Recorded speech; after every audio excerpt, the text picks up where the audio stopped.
I don't have any trouble admitting that I'm a racist. I think it's absurd to try to fight with that. I grew up in this society. I was conditioned by it. I think internally in my psyche, I've grounded and rooted those attitudes, and I see it in me all the time. I don't like being a white man, and that's where I still am and working on it, because I know what I've done, what people like me have done. Part of being white is just not in any way acknowledging what it means to be white. I have a white skin, and that with that white skin comes along a whole mess of privileges that I have, and I don't ask for them, they just are there. You have started to break the code of silence a little bit when you start talking about white people and you start talking about this stuff, and you find yourself suddenly all alone.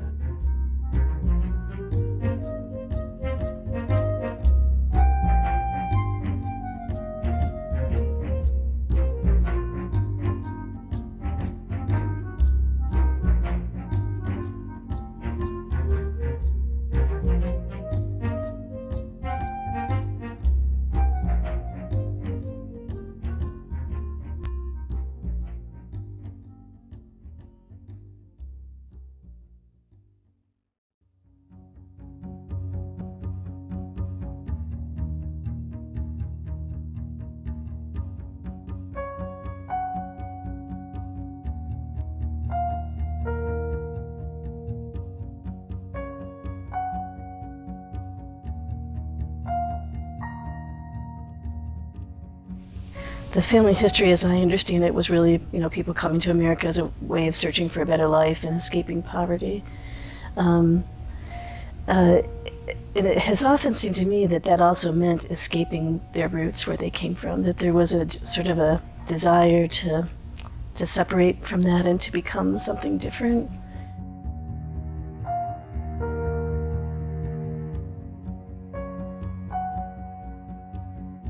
That I have Scotch-Irish ancestry with a little bit of German. I'm European, and I came over 250 years ago.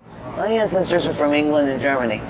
My ancestors are German and Russian and Scottish. In my father's side, it was Irish, and my mother's side, it was probably English, but I don't know a lot about her side. I'm French Indian. I guess you'd say I got a little Cajun in me. Ireland. So you identify as Irish? No, not really. I identify as an American. British, Scotch-Irish. Scotch. That's where my ancestors are from, supposedly, but hasn't had any impact on me. Doesn't mean anything. I think Pilgrims. When I think of where did I come from, I think Pilgrims. But no, but I'm sure somewhere down the line I am.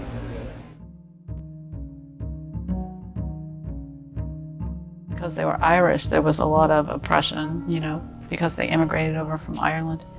So I thought a lot about what that was like for them as Irish people, but I never thought about what it was like for them and when they became white.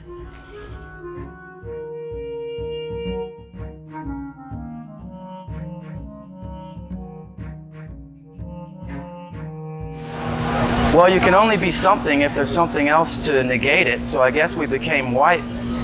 I guess we're white because there's a bunch of other races to set us off. So how did English people and German people get turned into white people? Came to America. By assimilation, by living. By living in the U.S. It's just from the smorgasbord, I have no idea. I honestly have no idea. Do you know how they got turned into British and Scotch people? How those people got turned into white people? No. Have you ever thought about that? I'm not a history buff. I think culture did that over time. It's like certain words that we use in our language are not our words, or other nations, other words that come from other languages. How did the Irish get turned into white people?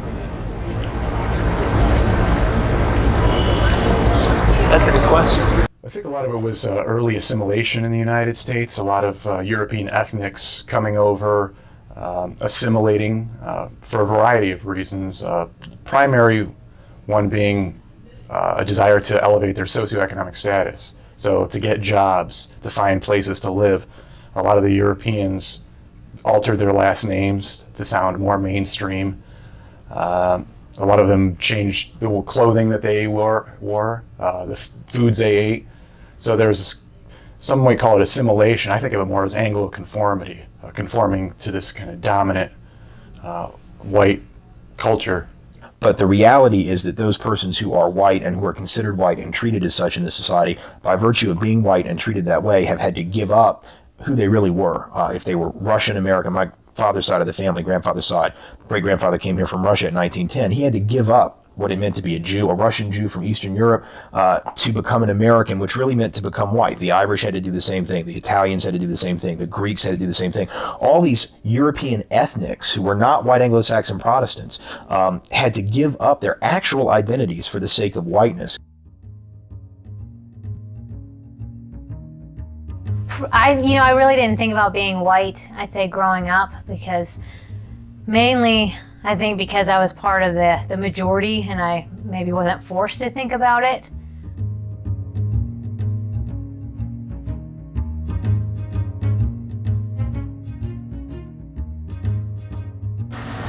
I don't think it means anything. It's just, some people might think it means better, but to me it doesn't mean anything but just the color of my skin, really. How often do you think about being white? Not very often. I really don't think about it a lot at all. Hardly ever. It's just me. Racially, do you see yourself as a white person? No, I see myself as a person. So do you ever think about being a white person? No. Probably not very often. Not really. Sometimes I got a lot of black friends. Sometimes we make jokes about it and everything, but not really. It doesn't matter to me why I'm white, pink, or purple, or black. I don't care. depends on the social situation. Sometimes I'll be the only white person in the room when it's reversed, when the tables are sort of flipped. How do you identify racially? Do you see yourself as a white man? I think that everybody is equal in the eyes of the Lord. So you don't see yourself as a white person? Not as much as most people. I think when it's all said and done, we're equal, and definitely inside and outside. But I don't know if I ever considered myself white or thought about it. At one point I'm sure I did, but I don't really have any recollection of when it was, which I think is a total reflection of whiteness, of never having to sort of contemplate why people treat you the way they do. To be white means to be a member of a dominant racial group in a society that I consider white supremacist. And to be white in a white supremacist society, not just a racist society, because that's almost too generic. To be white in a white supremacist society is to be able to have the luxury of oblivion, to be oblivious to the injustices, to be oblivious to racial privilege, to be oblivious, frankly, to one's own identity. So it is, in a sense, to be invisible to oneself. Well, I think to be white in this culture means to deny the reality of racism. And it means to deny the privilege that we have as whites. Most people who are whites don't want to accept that they are privileged because they are. People don't want to talk about being white because they know that at a deep level, even though they haven't even, some of them may not have ever talked about it with anybody or ever expressed it, they do know that they get a benefit from being white.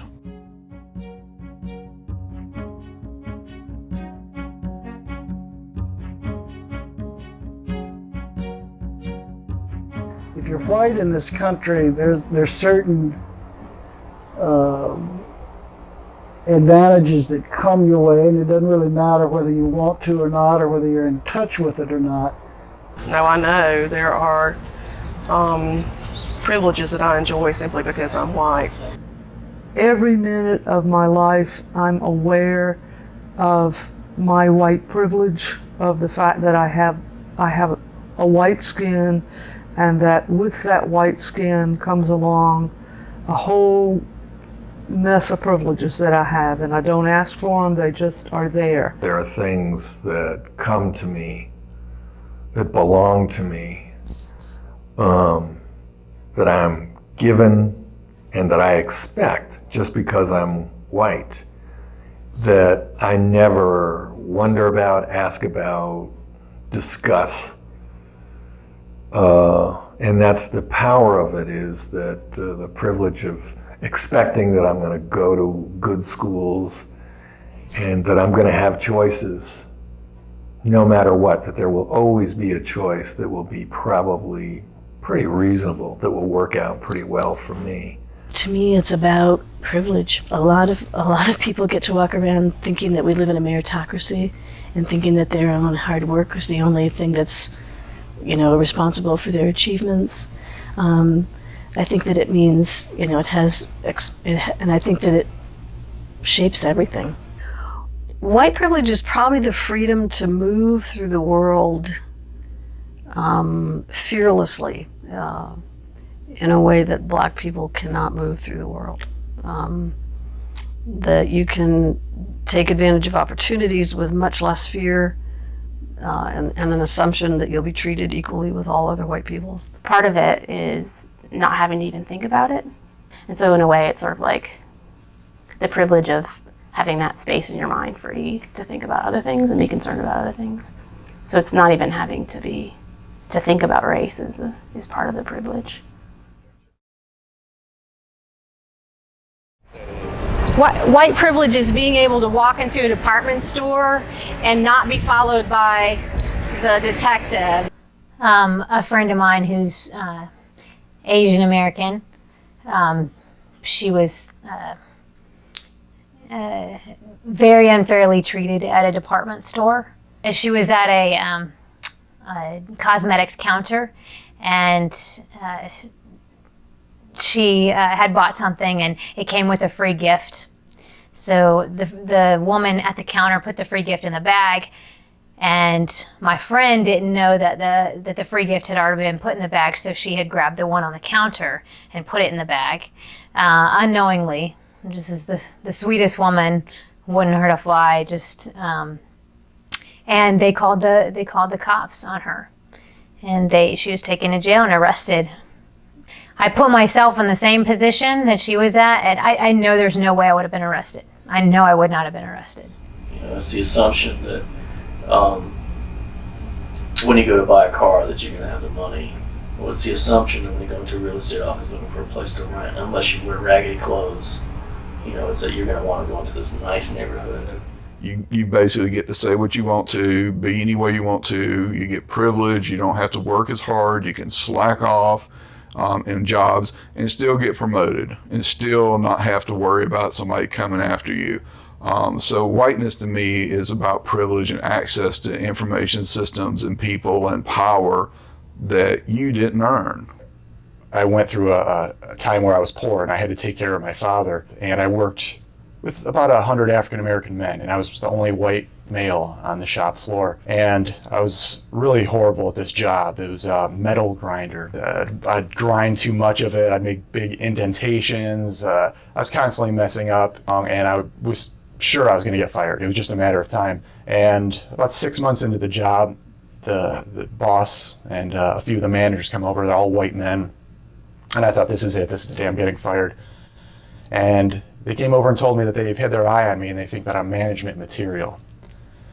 I said, what? Yeah. And they said, yeah, you stick around for a while and we think you've got potential to be a manager here. It's all embedded in every piece of our country. It's embedded in every structure that we have. It's embedded in our economics. It's embedded everywhere.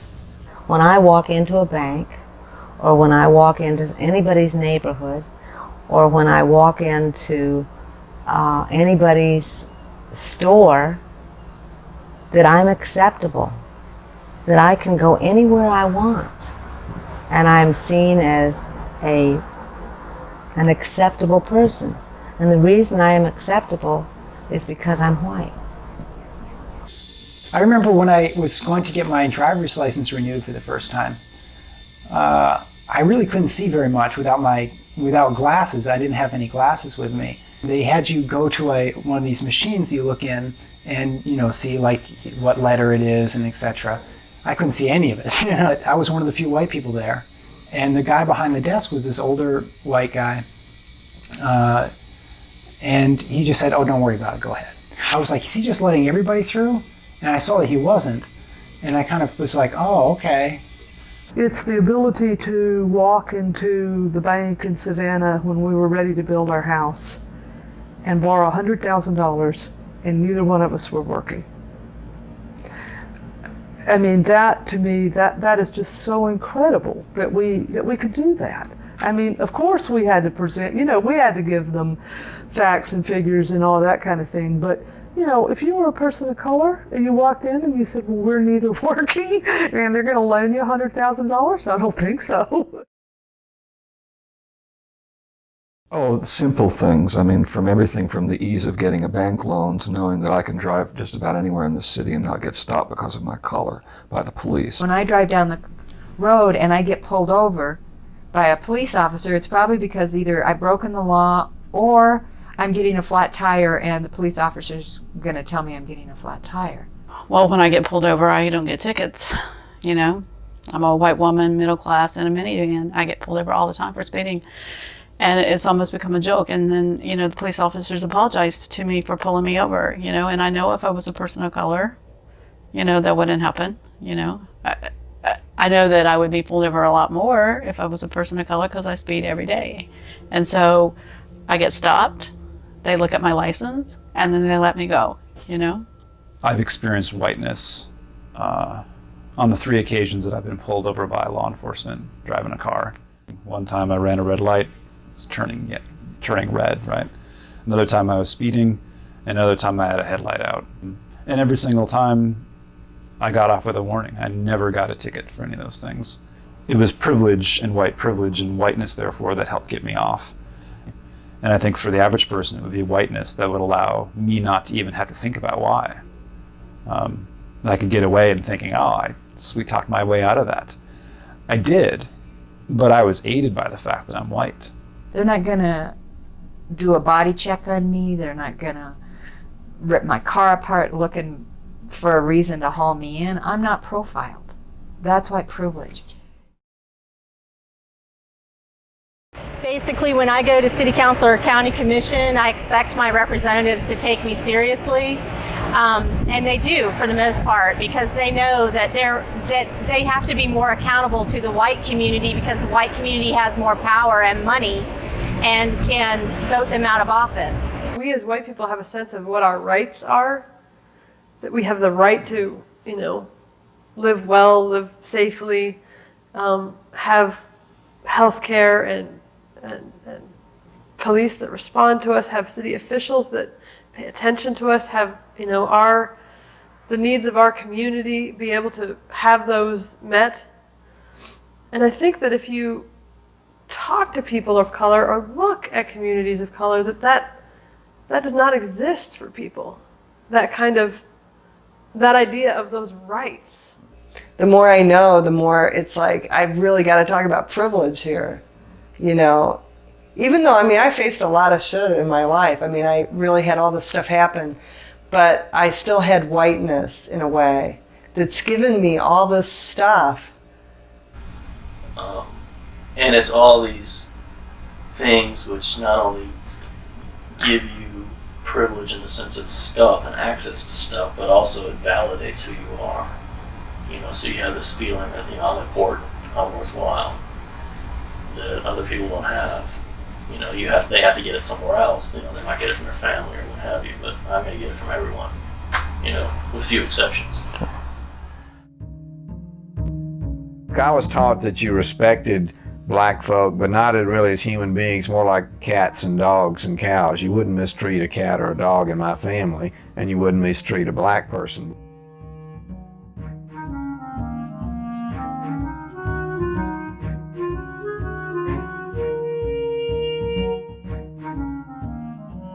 I don't have any trouble admitting that I'm a racist. I think it's absurd to try to fight with that. I grew up in this society. I was conditioned by it. I think internally in my psyche, I've grounded and rooted those attitudes, and I see it in me all the time. I'm always dealing with it. I don't think that makes me a bad person. I don't think that means that I'm I've grounded in original sin or anything. It just means I've been well indoctrinated. But it does also call me to do something about it. I consider myself somebody who does racist things and acts on the racism I have within me because of the context of the world in which I grew up and live in. For me, individually, is to recognize and acknowledge that I have the power of race in me, and that I'm going to be. I don't believe I'll ever have a time when I look at anybody and don't see their racial classification first. Oh, I hate to admit it, but I still have thoughts that I'm smarter than some black people just because of skin color. I mean, I'm sorry, but that still crosses my mind. Stereotypes will pop in my head just like everybody else, you know. When I see somebody, a stereotype will pop up, and then I have to say, no, you know, that's a prejudice. When I'm in a classroom of students, I'll tend to look at the white students more than I'll look at the black students. And when I realized I was doing that, I was shocked. And I tried immediately to begin to train myself to stop doing that. And it was astonishingly difficult. There was something about a natural tendency to look at white faces in a way that I did not have the same natural tendency to look at black faces. And I think that's a kind of an ingrained, inborn racism, is all I can think of it as. I remember I was talking with a young man named Sylvester, and he was saying, "You're racist." And I'm going, "I'm not." He's going, "You are." "I'm not." You know, we went back and forth like that for a while. And then I had to go get refreshments. So I said, "Hold on." And I went upstairs, and my mother turned to me and she said, "Get a grip on yourself. You know, you're a white young girl. You've grown up in the racist society. You're racist. Deal with it. Move on." But that was, you know, that was an amazing gift that my mother gave me, because it allowed me to turn all of my defensiveness about it into, oh, well, maybe I am. Racism and prejudice are very different things. And all of us have grown up with prejudices. Some of us have prejudice against people of color, some people have prejudice against white people, and some of us are downright awful about it. Because so much of the focus is on personal prejudices. That's how I think a large part of the U.S. population analyzes race matters, is between different groups of people. Well, I think it works the same way. If black people feel that white people can be racist towards them, I don't see any difference between a black person being racist towards a white person. In high school, the high school I attended was probably 60% black, 40% white, and being white in a majority black class, I was picked on and teased for that. So sometimes you come across people that feel because of what had happened in the past that we're held responsible. I'm 30 years old, I wasn't around when that was happening. I know what it feels like to be subjected to anger for something that I personally never did. If we're in the wrong place sometimes, it's obvious that we're in the wrong place, we're the wrong color to be in that place, you'll hear a comment, you'll hear some things that's not so nice that you would never think that you would hear. You're a little too white to be in this neighborhood. When I was teaching, I was not privileged because I had to interact with a lot of stereotypes about white people, and I had to deal with them on that level, but I was privileged in the sense that I got the job in the first place. I think that one of the key things to understand about racism is, like Malcolm X said, racism is like a Cadillac. There's a new model every year, and it's racism is a dynamic social construction, so it's always changing, it's always mutating. So people that say, well, there's no racism anymore, they're referring to racism as it existed in 1950 or 1920 or 1910. Racism permeates every aspect of our society, and it's made a world that we live in that's very unequal. It isn't what you personally did or did not do. And I think that's such a hard leap for white people to make, is it isn't something that I personally did, but it's something I personally have to work against. It ain't just a matter of who I am as a person or what I think or feel about other people.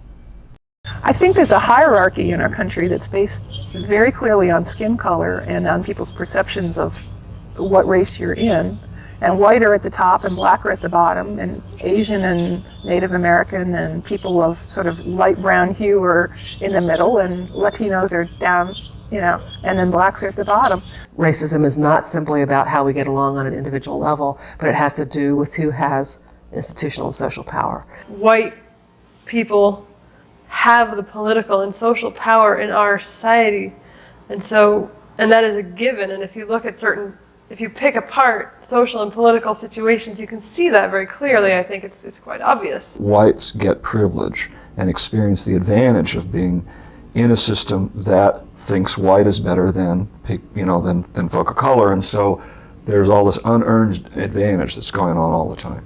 Particularly in a society like the United States, it's hard to confront racism unless you understand how, if you're racialized as white, you benefit from racism. Just because I am white and have these privileges, I participate in a racist system.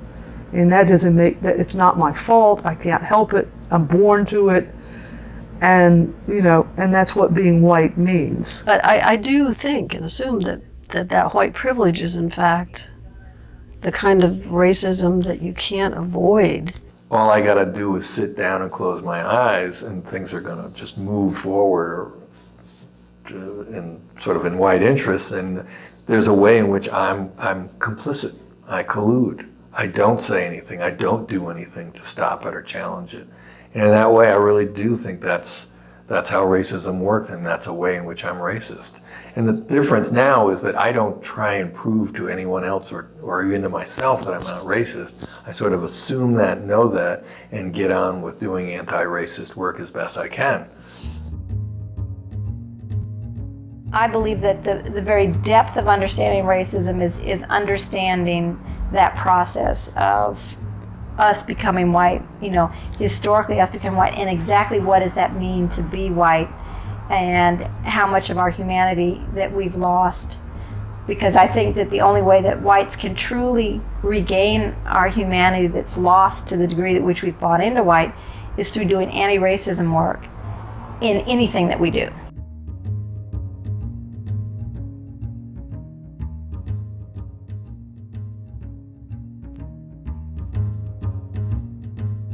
Like a lot of people, you start to learn exactly how messed up our society is in terms of racial disparity. And you realize that you're in the privileged class, And especially for me, being a queer feminist woman, I in no way wanted to identify myself with an oppressor society, an oppressor group. And that was really hard for me. But calling myself white, that's been hard to actually say I'm a white person. It took longer than me recognizing that I was a white person, you know what I mean? Yeah. To go around and say I'm white. Yeah. Get comfortable with it. Right, with that. Like I was aware that I was white, through this whole process, but it's been a process of being able to say all the time, I'm a white feminist. It's taking the onion and it's unpeeling the onion, of how racism permeates everything around us. I am white. I am, middle class, English speaking, and seeing that as tools that I can use, and also claiming my identity communally as part of this white community, and seeing that, the work that I need and want to be doing is in the white community. What we have got to do is use the power that we have because of the privilege to kind of tear down those things in the system that hurt other people. For me, I haven't been able to give up white privilege because you can't until the system is eradicated. It's going to be there. But by struggling against it, by fighting against it, by consciously making a decision to turn against it, I can release myself. I can say to myself, you know what, I'm still receiving these benefits and that's horrible, but at least I'm out there doing something about it. And so there's a sense of freedom. There's a sense of being, of really claiming my humanity. As a white person, I have leverage. It's kind of funny because as a poor person, I never had leverage, but as a white person, I have leverage. And a woman, I didn't have much leverage either. But as a white person, I have leverage among other white people. They take what I say as being more valid. It doesn't seem self-interested to them. I mean, I have connections with the judge. I have connections with the guy in the bank. I have connections everywhere with people that have power who can make decisions around policy, procedures, just all kinds of things. So at that level, I can use my influence.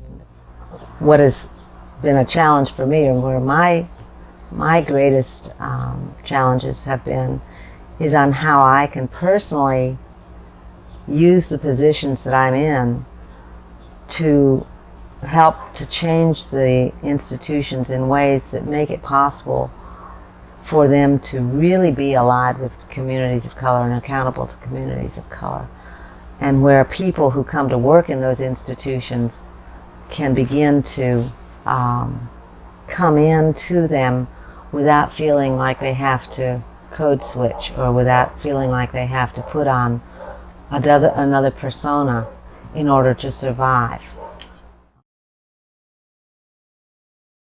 There's this whole world out there that I had no idea about. And as far as I can see, people of color, the ones that I have been close to, and the communities that I've been around, have a lot more figured out about how to be human beings than white people do. I think because we're cast as oppressors, we've had to get rid of a lot of pieces of ourselves that are human, and it's deadened us to a lot. I mean, it's deadened our sympathies and our empathies and our heart to other people. I think that not knowing that you come into this world with all this privilege makes us, doesn't make us good people, in the sense that it doesn't make us, I'll take that back, doesn't make us the people we could be. It takes away from who we really are as true human beings when we start applying when you start benefiting from something that you didn't earn and you don't acknowledge and you don't do something about. If you're going along with the status quo and you're not doing something to make change, you're part of the problem. And I think a lot of white people don't want to have that discussion. When we pretend that our school systems are okay and that the criminal justice system is okay and media depictions are okay, and we just go along with it, we are part of the problem. Because it is set up for me and mine, and because the systems operate for my benefit, then I am perpetuating that system. I am letting it go on. And I am benefiting every day from it.